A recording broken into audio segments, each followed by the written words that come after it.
It's a great movie. I was really happy I watched it. Oh, I'm sorry. Did I break your concentration? Somewhere between science and superstition.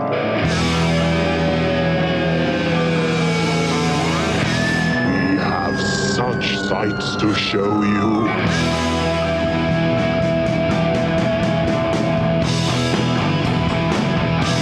Strange Eons.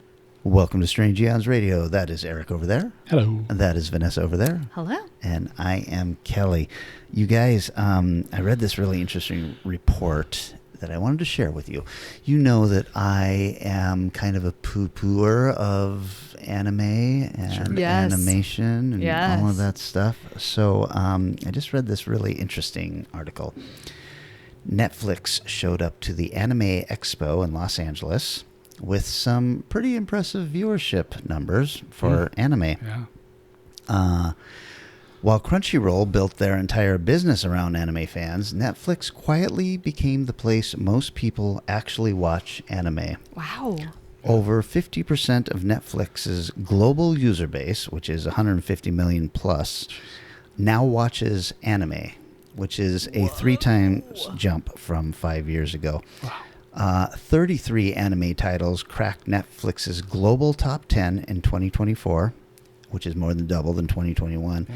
And Netflix leads with 48% of anime viewers, followed by Disney Plus at 32% and Prime Video at 29%. Crunchyroll comes in last. Oh, Too focused, I guess. Wow. Well, did they say like what is their top animated? No, but they did kind of get into what that really means. Netflix becomes the biggest simply because of the viewership, the subscribers. And their process is to drop their anime titles right next to all of their other big shows. Yeah. And so people are just like, oh, well, I'll check that out, I guess. And I've done that with a couple of their things even. Yeah. I think Attack Titans, I'm sure, is one of their big ones, and that's one I watched a little bit of. And I'm going, okay, I like some anime movies still, but I don't know if I'm into the shows. The shows are still... Yeah. Yeah. I wonder if some of their things like Castlevania and stuff does that count? Yeah. Yes. Yeah, that makes a lot of sense because they've had a couple that are really strong. Or Blue-Eyed Samurai, there's some pretty... That one was pretty good. Right. There's Even the some great He-Man... Yeah. Revelations or whatever that was, and the Transformers one they did. Yeah. So when you're dropping those right next to your big movies that are dropping that weekend on Netflix, the same viewers are going to see all of that stuff. So I just thought that was kind of interesting. That's pretty cool because if you don't know what Crunchyroll is, you're not going to get only people who are into anime are even looking at Crunchyroll. Yeah. So you have such a finite audience already, like from the get-go. But so does that change your viewpoint or your thought process around anime? I'm discovering stuff the same way that all these other people are. As I turn on Netflix and it'll say, it has its various things, and I come down and I see the animated thing. So Castlevania I gave a watch to. Just for nostalgic reasons and stuff like that. I just don't think that I love the series animation. Yeah, I'm with you on that. I've liked some films quite a bit, but not a lot of series. Like the He-Man one is interesting because isn't that Kevin Smith written?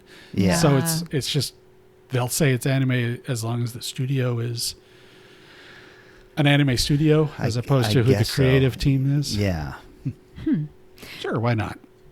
Wow, interesting. Yeah, and the one I really liked, I think that was on Netflix. I'm forgetting the name of it, but the one based on League of Legends, Arcane. Right. Oh, that's really good. Yeah, that was That's really good. So I feel like when they take swings, they take pretty big swings.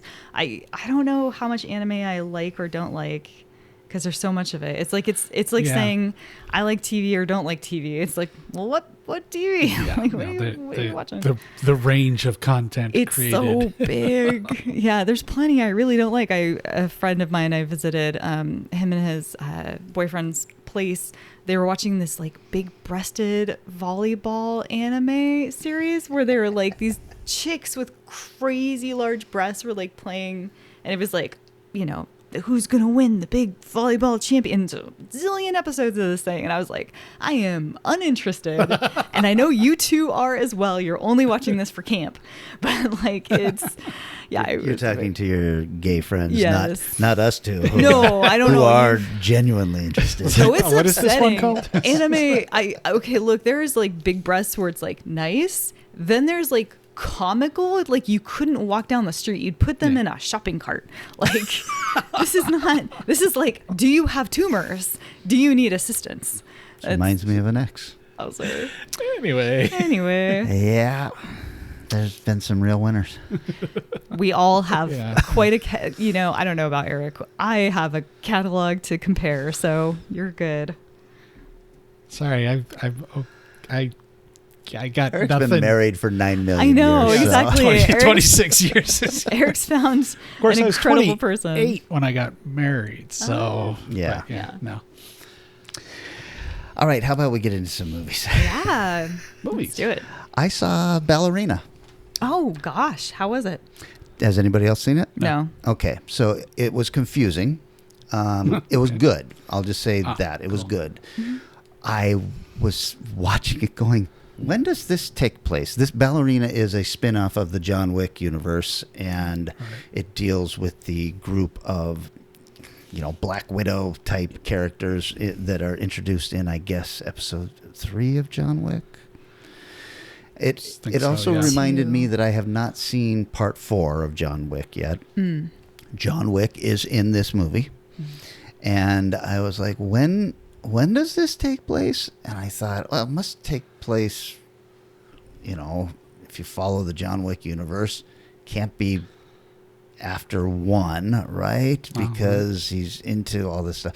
Well, it does turn out to take place between scenes in episode 3. Oh, wild. Okay. Jeez. Okay. So John there's- Wick's like, I am about to die, but here you go. Bye. But there's a very, important sequence with him in it. And I was like, this doesn't quite make sense for his character arc.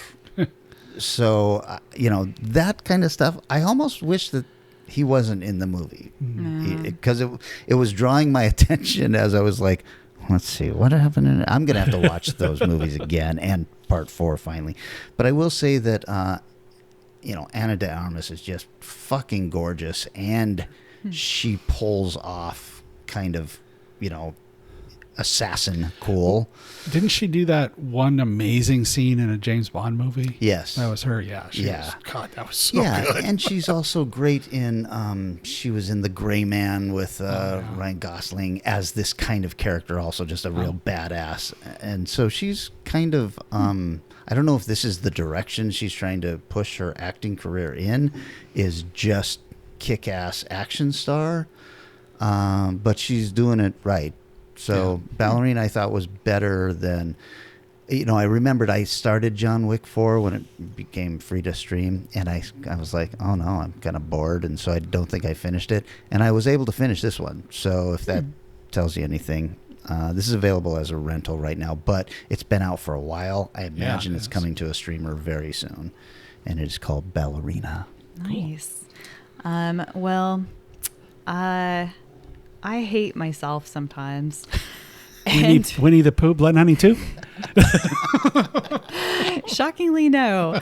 Sometimes, I don't know, like I like to watch things that are going to emotionally distress me. Oh, that kind of. And it's like, I don't know, it's probably cathartic somehow, but I watched a show called Made, which is really interesting because it stars the hot version in Substance. the hot version of Demi right. Moore. Yeah. So I was like, oh my God, you're so familiar. Oh shit, it's you. And the story follows a mom who basically has to escape a abusive relationship and takes her daughter with her and then has to work her way through the system. It's based off a book, which is based on a real story of, just how hard it is to survive when you have no money and you're trying to not be abused and keep hold of your kid. And it made me cry constantly and hold my daughter very close. This is MAID. Yeah. Okay. Yeah. But it was really cool. I mean, I realize our listeners probably are not that interested in this show, but it was cool to see her acting in a different role. And I know that she's going to be coming out in seems like a really cool movie pretty soon against Chris Hemsworth. Fine. Pratt. Pratt. Evans. Evans. Hey! Winner. Good Lord. That was a lot of Chris's. I know. I was like worrying up. Like, I can see his face. I know what he looks like. But yes. So if you want to see her doing more and you just want to cry a lot, feel free to check out Made. Wow. I just looked this up. This came out in 2021, so before The Substance. Mm-hmm. Yeah. Yep. I think this is how they knew she existed. Okay. She can act. So I was reading an article about A24 signing this 19-year-old kid to direct one of their films.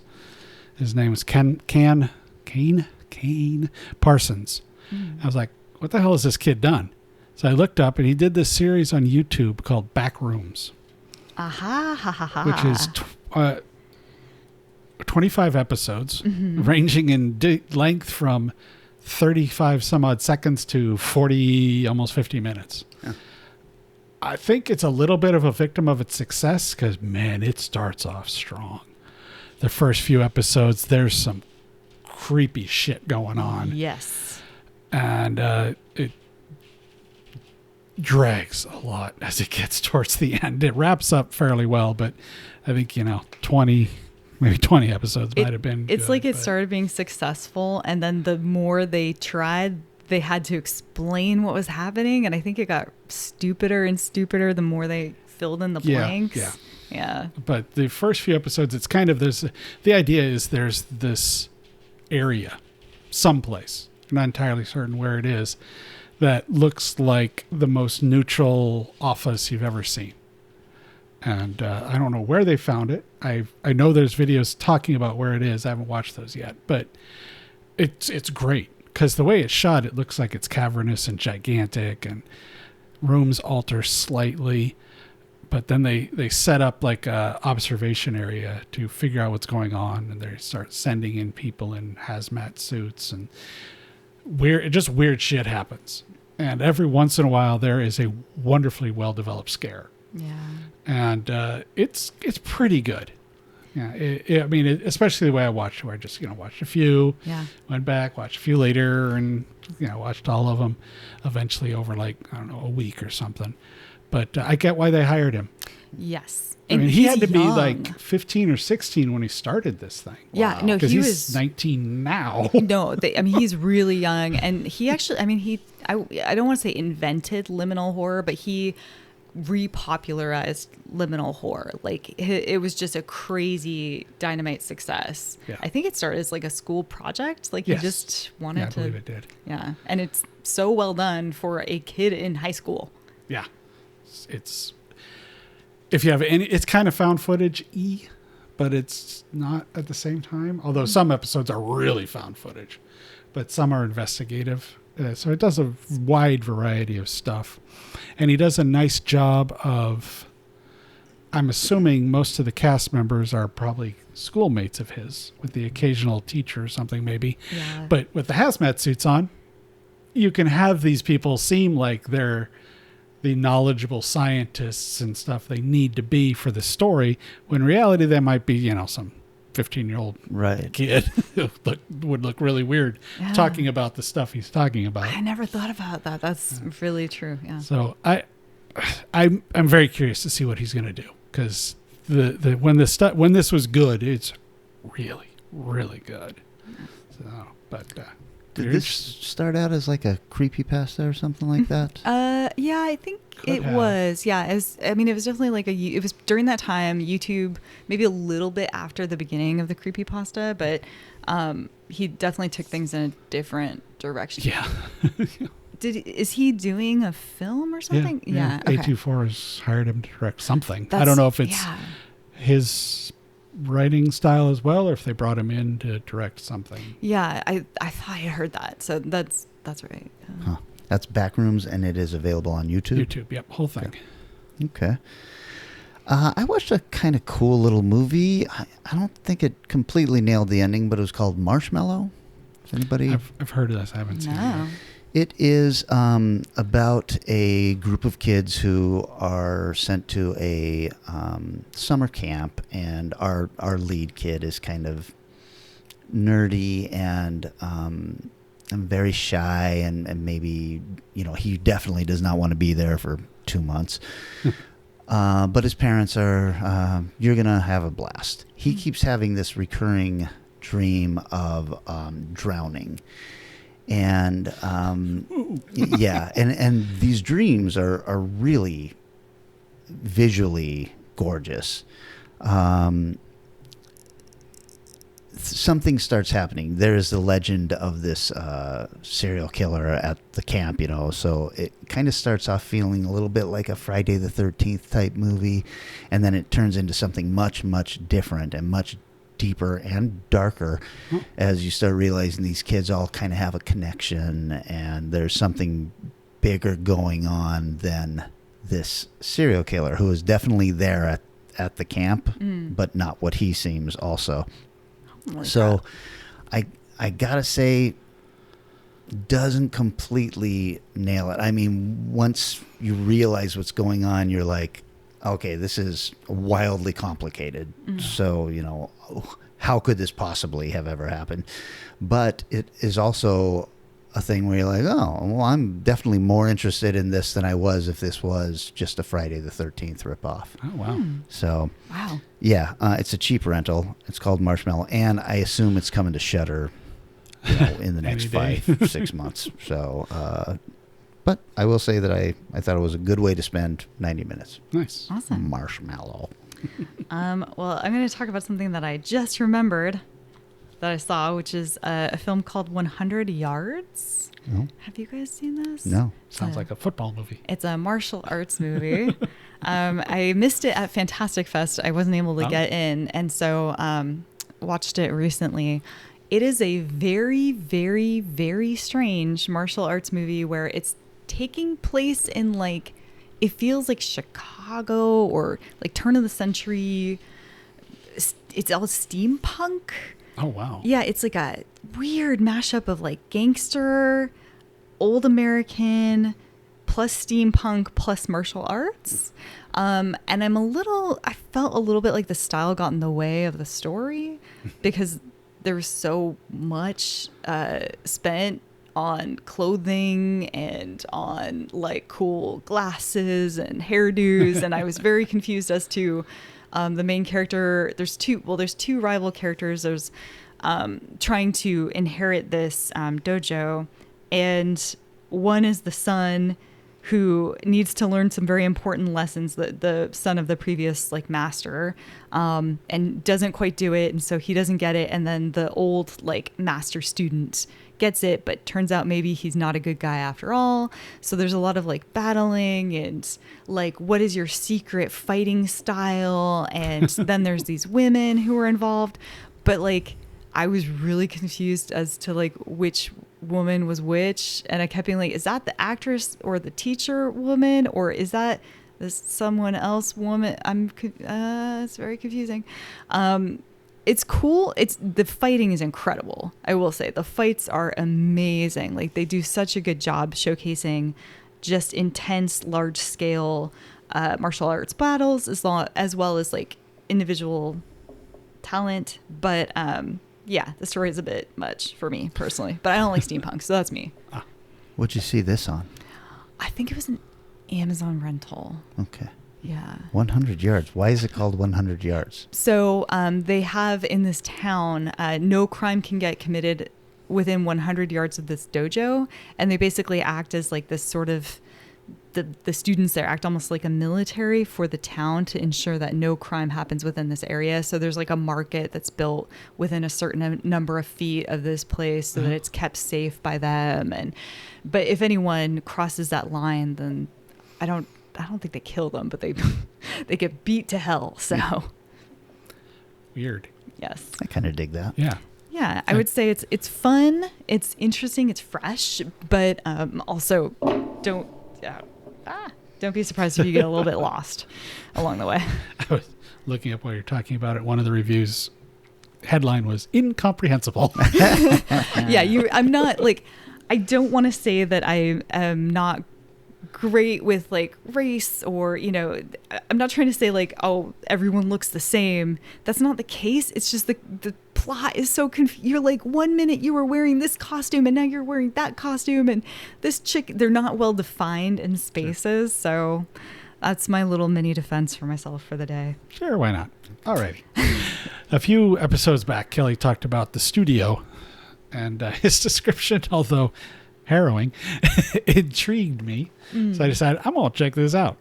And I ended up watching the whole series, enjoying it quite a bit. There are most of the series, the entire series was shot with one camera, except when Martin Scorsese was going to be on set.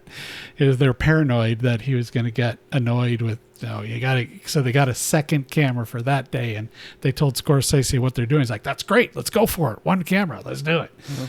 Come on, Scorsese. He's not in charge of it, so what the hell? Let's have fun. Yeah. But and Scorsese's in it, Ron Howard's in it. There's all kinds of cameos that are insanely good. They do silly little things that work really well. Like one of the guys gets thanked in a comedic way at the Golden Globes, so that becomes like the catchphrase for the rest of the Globes, which drives another guy absolutely batshit crazy.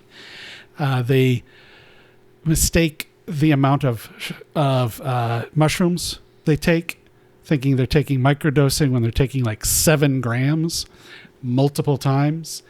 And that's an interesting episode because it all happens behind the scenes of them getting ready to go on stage to announce the Kool-Aid Man and the slate of the other films they're showing for that, creating for that year. And that's a neat episode. That's one of my favorite episodes. And then another great one was with Ron Howard, where they had a note and the guy didn't want to give Ron the note. So the whole movie is him trying to figure out how to either try to pass it off to somebody, and they're like, I'm not telling him anything. Nope, not me.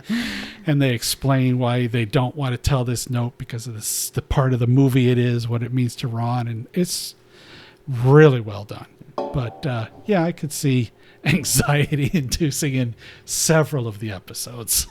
But Seth Rogen did say, and he also did a very smart thing. He doesn't show himself laughing very much. Seth Rogen weird ass laugh is not featured. His pot laugh. Yeah, I was gonna say his stoner laugh. Yes, exactly. But and one of the really fun episodes for modern thinking was them trying to figure out if Kool-Aid Man can be played by a black character, or by a black actor. Why not? And then they go back and forth trying to balance the cast and crew and all this. God. It's pretty good. Ice Cube is the guest guy, is the person that did already cast to be the Kool-Aid voice. And they're like, is that okay? Should we have? And it's crazy. Wow. It's very funny. It's so funny because the trailers for this looked so god awful to me, but everyone who's seen it loves it. So that's on Apple? Yeah, I think so. Yeah. Yeah, it is Apple. It is incredibly well done. Mm-hmm. It is the scene the one that I could see why it drove you nuts, especially because the character that when you've been on set, you'd be much more those two guys who are in the middle of fucking everything up. Well, I identified with the director in that. And her whole thing was just trying to, placate those two guys and figure out how to get the damn shot done that she needed done. So it was less intense for me because I the way I watched it. But yeah, those two guys were, oh my God. Yeah, I will have to, move on to the next episode and see if it catches my interest again. It seems like a show that I should love. Yeah. Yep. The Studio. I was going to mention when I was talking about the Netflix stuff, I don't know if you saw this, Vanessa, but they just released a teaser trailer for Alice in Borderlands Season 3. Oh my God, I saw it like from the Netflix like event or whatever, the big party they threw themselves. Yeah. I think they announced it. Yeah. I was like, I thought they finished. Well, remember we had talked about that, and then that last scene, there was like something on the jack or something like that he had turned over, and it opened it up for a Season 3, but I was like, how?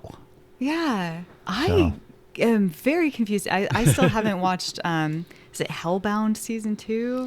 That can't, and I was very invested in it initially, were you? but it's so Okay. long now that I don't remember where anything's at. So it's just, I think I only made it through one episode of that, so I didn't get caught up. And of course, there's the Squid Games is on. I know the I final haven't season. finished. I haven't finished that either. Or Squid Game, I mean. How about we take a little break, guys, and then when we come back, we're going to be talking about road movies, maybe. Who knows what Vanessa's come up with.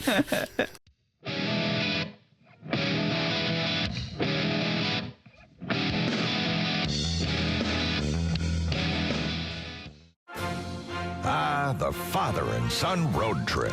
Just a little imagination and you're good to go. Desert highways, scenic vistas, overly active wildlife. Did they just build a souvenir stand that sells extra hair? Nice. Yes, when you build together, the possibilities are endless. So, gentlemen, hold on to your hats and start your Lego road trip today at buildtogether.com.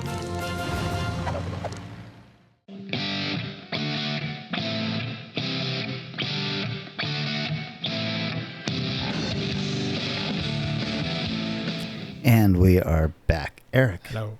this was your subgenre pick. What are we talking about? I am talking about we are talking about road movies. Road movies. And I think, we all know the concept of, most of us know the concept. You'd think that There us was a road. would know.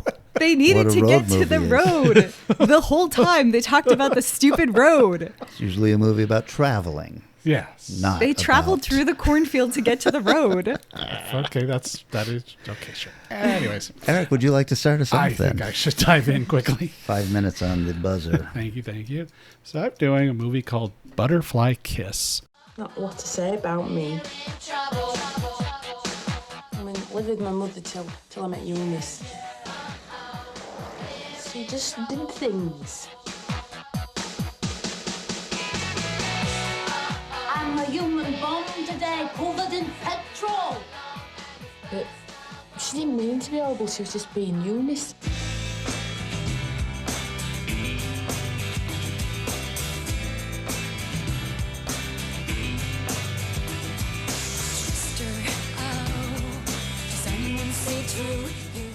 I'll make you evil before you make me good. Are you clicking at all? That'll be me. It'll be me chains. She never set out to do wrong, just things went wrong for her. God has forgotten me. God's forgotten me. He's forgotten me. All the time I was with Eunice, I never stopped looking for the good in her. You got to look for the good in people. I mean, there's good and bad in everyone, isn't there?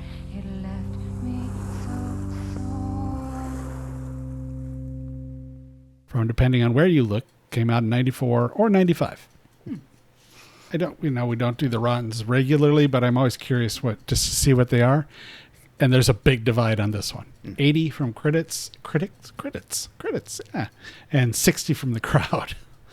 So it's not particularly well liked by folks. This is available on Prime and Plex, or I watched it, House of Psychotic Women box set 2 from Nice. Severin. Wow. I'm not familiar with this movie. Same. Yeah, that's the box sets are put together with that in mind, precisely. Directed by Michael Winterbottom, who has directed Welcome to Sarajevo, The Shock Doctrine, Greed. Like 53 directing credits because he does music videos. Written by Frank Cottrell Boyce. 2 episodes of Doctor Who. The London 2012 Olympic opening ceremony. Island of Wonder. And Michael Winterbottom, who also wrote a documentary about Ingmar, or produced an Ingmar Bergman documentary. And starring Amanda Plummer. So not too far off of being in Pulp Fiction, obviously. She did 6 episodes of Star Trek Picard, 1001 Ways to Enjoy the Missionary Position, and a locally produced film called Satan's Little Helper, which was produced by the original owners of Scarecrow Video. Yeah. Oh. But she's got like 114 credits. And Kathy Jameson, best known for her TV shows. Marcy Beat, 25 episodes. How We Used to Live, 15 episodes. Do you know these? No, British but... film. And Saskia Reeves, who was in Vera several times. So I saw her that. And Patrick Stewart's Christmas Carol, which is pretty good. 3 episodes of Dune, of the other Dune, not the current miniseries. And Luther, 6 episodes of that. Oh, cool. So this is... these box sets are put together by Kira Lajeunesse, the author of House of Psychotic Women, and she's the curator of these box sets, and they're both quite interesting. I talked about Bats from the previous one a while back.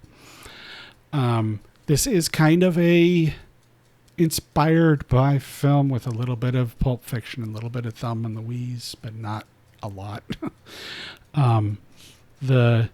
It also borrows from stuff like Bonnie and Clyde and My Own Private Idaho, because the women are in a same-sex relationship.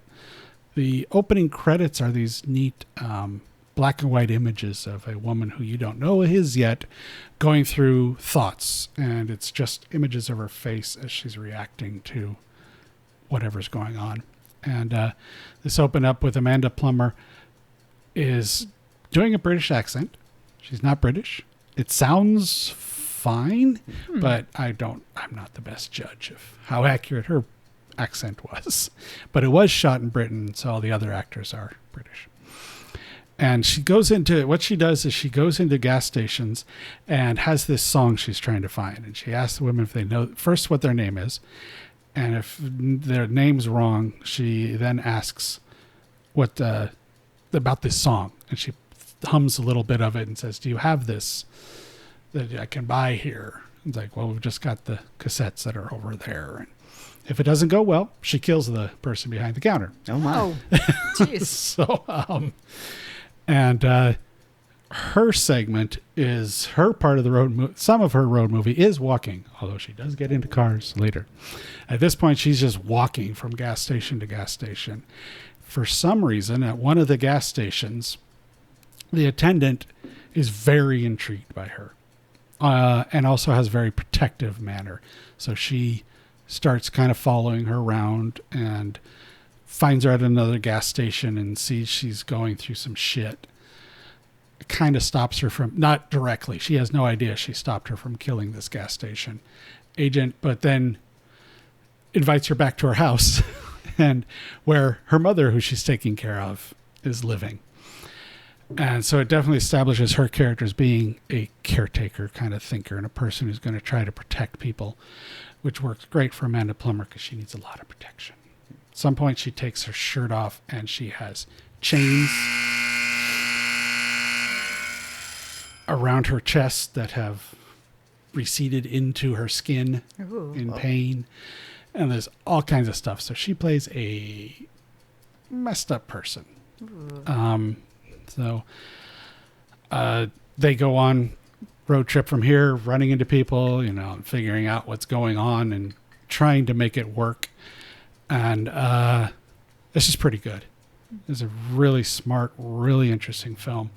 Their performances, I'm so on Amanda Plummer. I think she's done some good stuff. I also think she's done some really terrible She stuff. can overact. Yes. And she does a little bit, but it works. This character is extreme. So that aspect of her works a little better. And the other woman in the movie is phenomenal. And shot for a budget of about $500,000 with a crew of less than 20 people.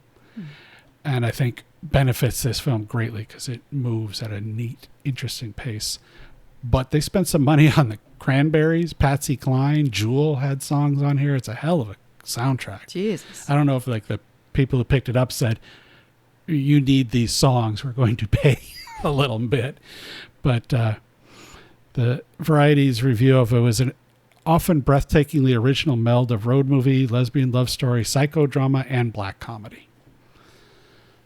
What year did this come out? 94, 95. Huh. Wow. Just completely under the radar. Wow, what a weird film. And it's a great film. The curation that she has done, that Kira has done for these two box sets is incredible. Really, really interesting films. So Very highly interesting. recommend Butterfly Kiss. Wow. Nice. Vanessa, I can't wait to hear what road movie you did not pick. Well, I came very close to doing Master and Commander. Very close. But after Eric sent me a detailed definition of road movie involving automobile, I went ahead and switched to Michael from 1996. Have you ever had an encounter with an angel? No. Have you ever met an angel? Once. I had a flat tire on a deserted country road, and a man in a white robe suddenly appeared on the horizon with me. You're kidding. Yes, I am. Are you with the angel? Do you see an angel? I don't think I do. Then how could I be with them? We don't know exactly how it works with angels. If he's in the room, then you're with him. If he's somewhere else, then you're not. And that's why we can't see him now. Are you impaired in some way? Miss Winters probably has never heard of an angel living in a motel. Oh, you think I'm full of... No, nothing like that. Michael, are you coming down, dear? Yeah. Just gotta find my smokes.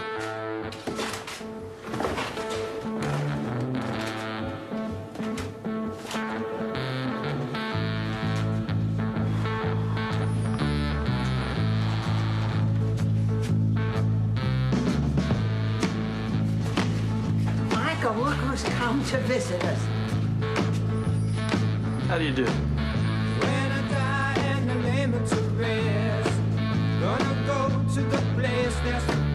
Oprah, Barbara, The Today Show, hard copy book, The Works.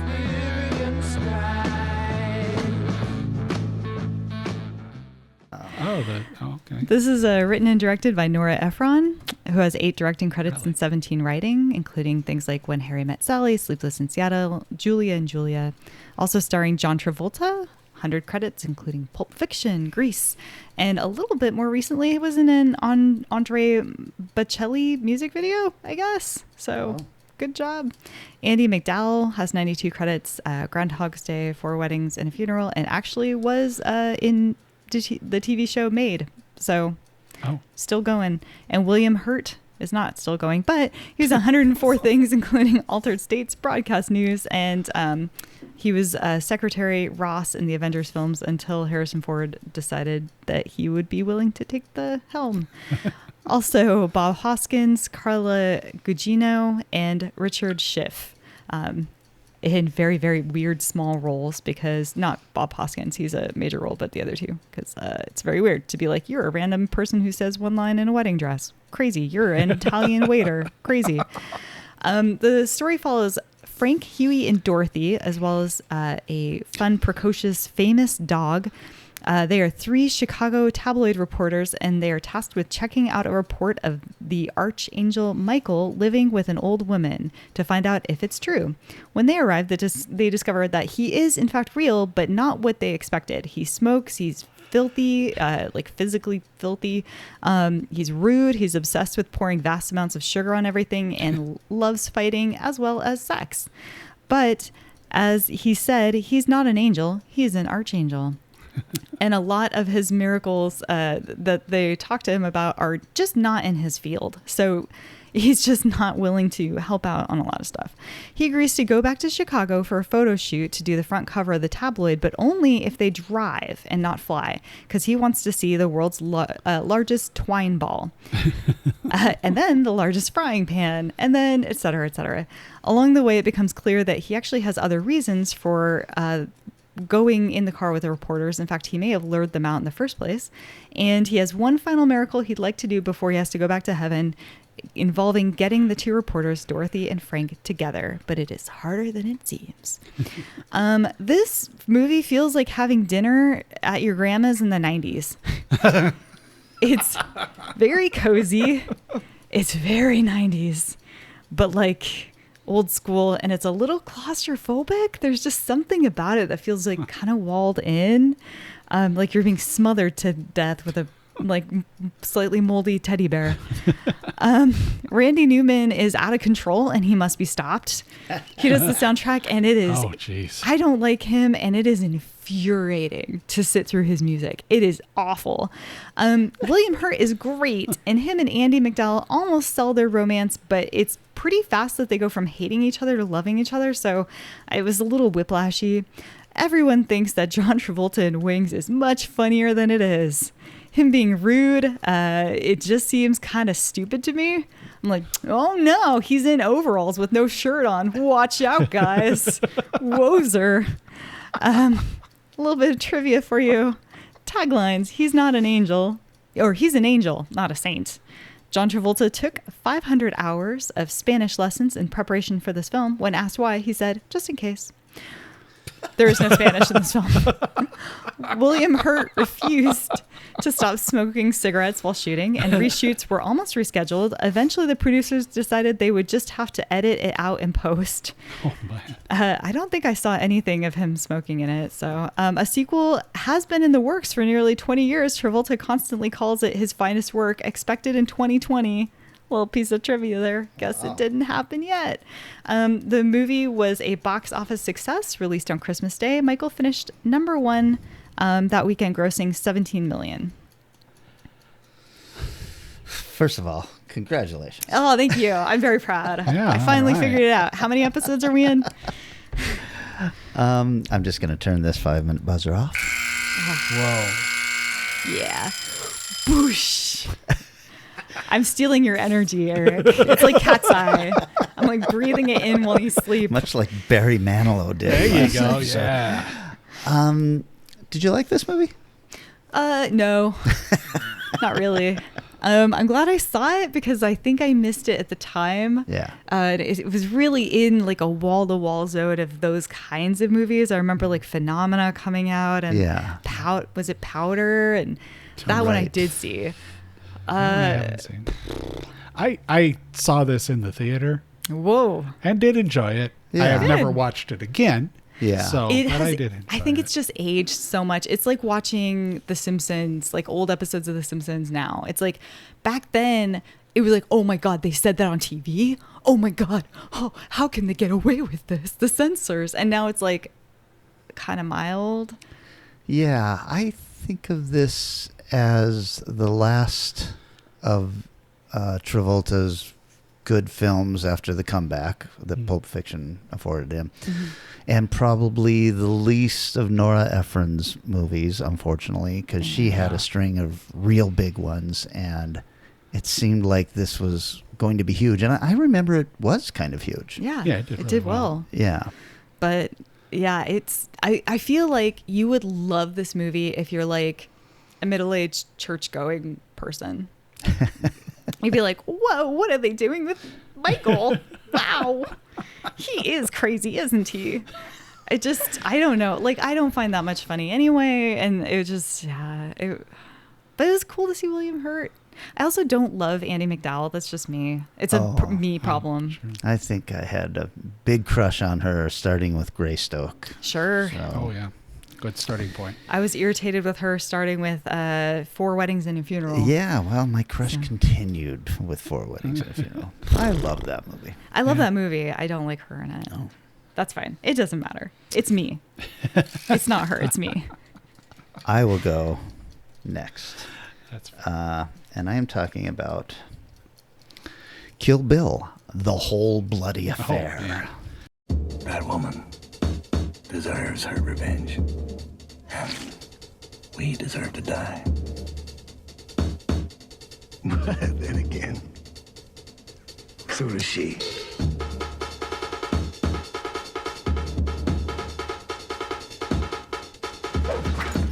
Where's Bill? Where's Bill?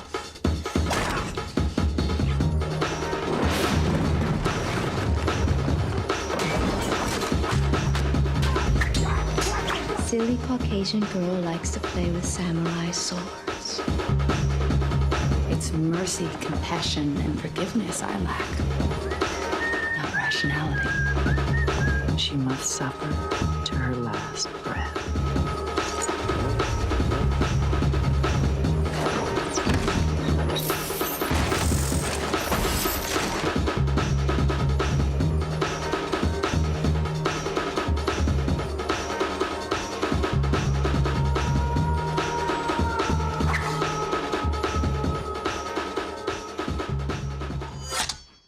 This came out in 2006, written and directed by Quentin Tarantino.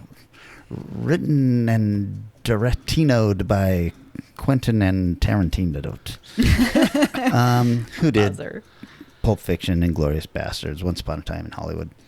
Uma Thurman is also given a writing credit on this because she created the character of the bride with him. Starring Uma Thurman, who was in Henry and June, The Truth About Cats and Dogs, Batman and Robin, Red, White, and Royal Blue. Also in this is Lucy Liu, who's in Charlie's Angels, Shanghai Noon, 73 episodes of Ally McBeal, and 154 episodes of Elementary. Michael Madsen, rest in peace. He was in Reservoir Dogs, Die Another Day, Sin City, Terrible Angels, Resurrection Road. He has 346 acting credits, and even though he just passed away, he has 18 movies coming up. Jesus. Holy shit. Whoa. And David Carradine, who has 240 acting credits. Tons of 60s and 70s television, including 73 episodes of Kung Fu, but also Death Race 2000, Bound for Glory, Grey Lady Down, and The Long Riders. Also in this is Vivica A. Fox, Daryl Hannah, Sonny Chiba, Michael Parks, Bo Svensson, and Sid Haig. You guys have seen Kill Bill Volume 1 and 2, but have you watched The Whole Bloody Affair? No. Okay. This movie is the 2 films of Kill Bill, put together as one 4-hour and 7-minute film. It starts with Uma Thurman, credited only as the bride, although we learn her name is Beatrix Kiddo near the end. And when the film starts, we are at her wedding to a young man in a small chapel in the middle of nowhere.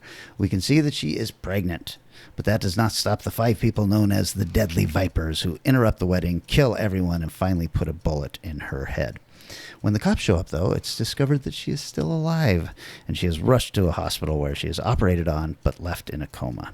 Shortly thereafter, one of the Deadly Vipers, Elle, a driver, sneaks into the hospital with the intention of killing her, but she is stopped by the titular Bill, who tells her over the phone to leave the bride alive. There is no honor in killing a defenseless opponent. Ooh, boy, that turns out to be a mistake.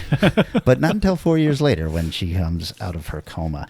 She is distraught to find out she is no longer pregnant and very upset to find that one of the orderlies has been selling her body for dudes to fuck on the sly while she's in a coma. I did forget that. Yeah, me too. She manages to kill both men, even though her legs aren't working, and she escapes the hospital with the plan of going on a road trip and exacting her revenge on those that did her wrong.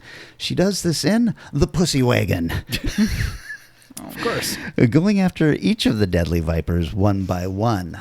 Some of them have left the gang and started new lives, and some of them have become criminal masterminds of their own. But the bride doesn't care, and she slashes through each of them with more and more difficulty, much like a video game. As she does this, the audience is given little flashbacks to who these characters all are, plus flashbacks within the bride's new reawakened life to show us what has happened between the chapters as they are doled out. There's even a really gorgeous segment that is animated like a Japanese anime, but in a much more detailed way than you would be used to, especially back then. It's all very stylish, cool, violent, lots of blood and limbs being cut off as she goes because all of these killers use bladed weapons. Nobody has discovered guns except for everybody in the first part of this movie, and never again. We're also finally given a flashback of the bride as she escapes Bill's gang when she finds out she is pregnant with Bill's daughter. She knew there was no way the child could grow up well in Bill's world, and Bill didn't realize it was his kid, so that's what this entire movie about. Man, this movie is fucking fantastic. I forgot how good it was. I remember thinking in the theater at the end of part 2 that I liked part 1 better, and watching it all together, I still feel that way. An hour could have easily been cut from the second half, and this would have always been one 3-hour film. Still, it's so beautiful you can let it go. This was Tarantino's movie after Jackie Brown, so there was a lot of anticipation. I remember liking this more than Jackie Brown when I saw it, but I have just recently rewatched Jackie Brown, and I think that might be my second favorite of his films now. Yeah, it's really good. A couple of trivia things here. The movie had a budget of $30 million and grossed $180 million for part 1 and $153 million for part 2, but I couldn't find any box office info on the release of The Whole Bloody Affair. Wow. The bride's battle against the Crazy 88s is replaced with the Japanese version in this film, which is in color to show off all the gore and edited slightly different. It's in black and white in the original.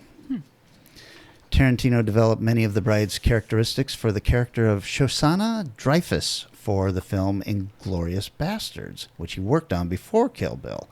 Dreyfus was to be an assassin with a list of Nazis she would cross off as she killed, but Tarantino switched the character to the bride and redeveloped Dreyfus's character. Bill was originally written for Warren Beatty. But as the character developed and the role required greater screen time and martial arts training, Tarantino rewrote it for David Carradine. Beatty says that he turned down the role because he did not want to be away from his family while shooting in China. And then finally, near the end of filming, Thurman was injured in a crash while filming the scene in which she drives to Bill. According to Thurman, she was uncomfortable driving the car and asked that a stunt driver do it.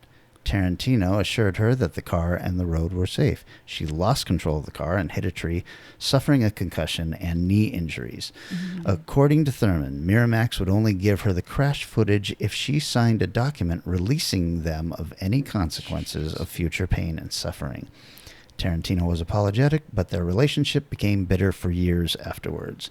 Thurman said that after the car crash, she went from being a creative contributor and performer to being a broken tool. Wow. Miramax released the footage in 2018 after Thurman went to police following the accusations of sexual abuse against Harvey Weinstein. Whoa. What a great way to wrap that up. Yep. Yep. I got to say, this movie, watching it this way, was really fucking cool. I mean, even sitting down for 4 hours is not something I do very often, but I just popped multiple buckets of popcorn and fucking drank and watched this. And I was just like, God damn it. You know, I have a love-hate relationship with Tarantino. Oh, yeah, me too. You know, like, I don't care for a lot of his movies, and I never have to see Pulp Fiction again. But watching this for the first time since I had seen the first 2 movies in the theater, I was like, oh, God damn it, I guess this guy is a fucking genius. So, aside from the black and white being made into color, are there any changes? Is it just like the 2 films smashed together? Yeah, because if I remember correctly, the second part doesn't even do like a recap. You just kind of come into the movie again. So this just is one solid film. Okay. Yeah.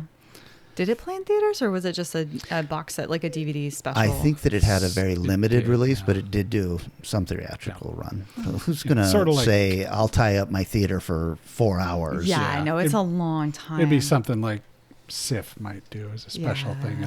Not then, because it didn't own theaters at that time that I know of. But yeah, I'm with you on Tarantino. I don't think reading his book was the best way for me to maintain my feelings. Oh no, he's such a tool to hear. Arrogant. He's the worst when he opens his mouth. His thinking on his knowledge of films is interesting, but his thinking that he's the only one that understands why certain films are good and nobody else gets them is really fucking annoying. Oh, for sure. But he also does some great recommendations, and he's made some amazing films. Yeah, I wonder what he's like on set, because like every interview I've heard him in, I'm like, I couldn't be in a room with you for more than 1 minute. Like 1 minute, I'd be like, I cannot. Yeah, apparently he's not a cokehead. But then what is the fucking excuse then? Yeah, exactly. I could let it go if you were a cokehead. I mean, anybody remember his like, I'm a black guy phase? Because that was a very coke-oriented phase. I remember that one of the turning points for me and my attitude towards him was actually a very weird way was from Dusk Till Dawn audio commentary. Oh, right. Because until that point, Robert Rodriguez did these amazing commentaries on El Mariachi and Desperado, which were like film schools. Yeah. And Tarantino gets on and just blabs over him the entire time. I'm like, with his trivia, weirdness, and knowledge, which is deep in him, but it wasn't about making the movie. It was about all kinds of shit. And you could hear at times Rodriguez almost going, yeah. I want to talk about how this scene was done, you asshole. Yep. But so that was like, okay, Tarantino's kind of nuts. Yeah. But Rodriguez's company, which I can't remember what it's called now, but they're listed as the producer of this film. Oh, so. Yeah, they got along great. Yeah, they have a great relationship. Yeah, well, cool topic, Eric. Yeah. But that means that somebody else has to pick the next subgenre. Then is that me? It's you. Wow. Finally, it's my turn. It does seem like it's a longer time between picking finals. It does. Right it feels now. like a really long time. It feels like waiting in dodgeball. Am I going to get picked? Me? Oh, I'm last. Okay. Since not that long ago, somebody made us do the trademark public domain. That's right. And we happen to mention asylum films at the end of that. I think that would be great. I think let's go ahead and do an asylum film each. Asylum movies. Man, all right. I love that. If the audience is not familiar, The Asylum is a production company that is responsible for all the, what would you call these movies? They're like knockoffs. Sci-fi, cheap. When there's a new grabs. Transformers movie coming out, they have the Transmorphers. 100%. Yeah. When the Merlin TV series came out, they put out like Merlin 1, 2, and 3. Yeah. Yeah. I'm really shocked that they haven't jumped on this public domain bandwagon. I don't know what the company's state is right now. The last I knew from them was like they had some involvement with Z Nation, of course. Oh, that's right. I think they've gone a little more. I think they've gotten away from the parody strictly thing a little bit more. But they are cheap bastards, because my dream was, as an editor, like I had a long-standing bucket wish item, which was to do one asylum film. Oh, really? Yeah, and then I heard how bad the sets are and how awful it is to work on them, and I was like, no, all right, never mind. I wanted to, I mean, could you imagine going in there with halfway decent scripts and still get the budget? The budgets are nothing, but they're also, something, $400,000 I mean, a movie. the bar is so low. Yeah. You could just walk in there and sweep it. But they're not interested in that. They kind of have embraced the whatever you would call They did Sharknado, right? Yeah. Oh, that was okay. All 4 of those. Yeah. I've got one picked out already that's sitting on my my Plex that I was like, oh, I'm gonna have to watch this. And now I have a reason. Excellent. Nice. I'm glad I could bring that to you as a gift, Kelly. I'll have to be looking something up. Yeah. Same. Well, that is fantastic. I consider this a gift. Thank you, Vanessa. You're welcome. Okay, so that's the end of the show. This is the part where we say thanks to everybody out there who's liking and sharing posts, who's on the Strange Eons Radio Talk page, who's commenting under the YouTube videos, and especially those of you who are sending money our way. It's called Value for Value. You get some value out of this, we assume. Turn around and give some value back. A quick comment on the YouTube thing. I know by the time you hear this, it's going to be a long time ago, but I did appreciate Badger's comments on Doctor Who. Oh. I didn't realize we had such a Whovian listener. I knew I potentially could get in trouble because I know just a little bit about Doctor Who. Yeah. But, I mean, actually put out some pretty interesting things in the comments. So, cool. Thank you, Matt. Not just any badger. The badger. Real badger. The real badger. That's right. Not the honey badger. The real badger. Because honey badger wouldn't have given a shit about Doctor Who. It's true. Real badger knows his stuff. Yeah. Right. What else? How else can they contact us, Vanessa? They can call us on our Strange Eons Radio hotline. That phone number is 253-237-4266. It's 253-237-4266. You can call and leave us a voice message, which we would then play on the air. Just go ahead and let us know we have permission. Or a text. Where's our cookies? Oh my God. Oh my God. I You were forgot. supposed to make fucking cookies weeks ago. Hey, I haven't seen you since weeks ago. All right, next time. Next time I'll bring in cookies. Because we got a cookie recipe, sent to us. And That's two right. of them. One from Real Badger. Yes. And one from a newer listener. And I enjoy making baked goods very much. So I will go produce some cookies. I enjoy eating baked goods. All right, gang. We will be back in 2 short weeks, and we are talking The Asylum. Yeah. See you next time. Transportation and other considerations for Strange Eons Radio, produced by Pan Am Airlines. When you think of traveling, think of Pan Am. You can't beat the experience. Guests of Strange Eons Radio stay at Econo Lodge Everett. It's an easy stop on the road, you know what we mean. Strange Eons Radio is recorded live in front of a studio audience. If you enjoyed this episode, please consider leaving us a positive review on your favorite podcast app. Sit, Ubu, sit. There's like big breasts where it's like nice. Then there's like comical, like you couldn't walk down the street. You'd put them in a shopping cart.